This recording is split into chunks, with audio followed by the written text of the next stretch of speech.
आगे बढ़ना सीखो। बहुत समय पहले की बात है। एक छोटे से गांव में रमेश नाम का एक किसान रहता था।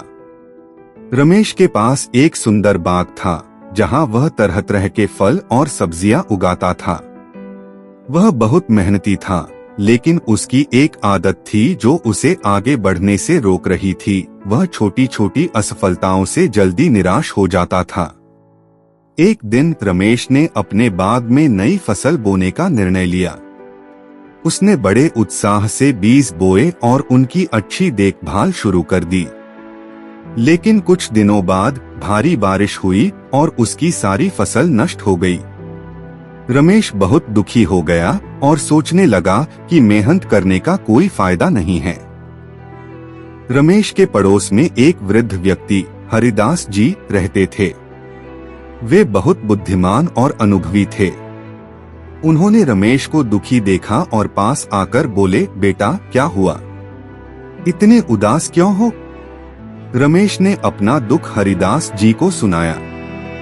हरिदास जी मुस्कुराए और बोले, बेटा यह जीवन है। यहाँ कभी सुख है तो कभी दुख, लेकिन असली बहादुरी तो यह है कि हम कैसे मुश्किलों का सामना करते हैं।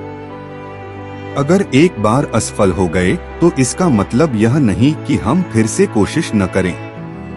हरिदास जी ने रमेश को एक कहानी सुनाई। उन्होंने कहा, एक बार एक छोटा सा चींटा पहाड़ पर चढ़ने की कोशिश कर रहा था। वह बार बार फिसल जाता, लेकिन हार नहीं मानता। वह बार बार कोशिश करता और अंततः वह पहाड़ पर चढ़ ही गया। रमेश ने यह कहानी सुनकर अपने अंदर हौसला महसूस किया। उसने अपनी गलतियों से सीखा और अपने बाग की फिर से देखभाल शुरू कर दी। इस बार वह अधिक सावधान और मेहनती था। धीरे धीरे उसकी फसल हरी भी होने लगी और कुछ ही महीनों में रमेश की मेहनत रंग लाई। उसका बाग फिर से सुंदर हो गया। इस अनुभव से रमेश ने सीख लिया कि मुश्किलें तो जीवन का हिस्सा हैं, लेकिन सच्ची सफलता उन्हीं को मिलती है जो हार मानने के बजाय हर बार आगे बढ़ने की कोशिश करते हैं। सीख, जीवन में कितनी भी कठिनाइयां आए, हमें कभी हार नहीं माननी चाहिए। आगे बढ़ते रहना ही सफलता का रास्ता है।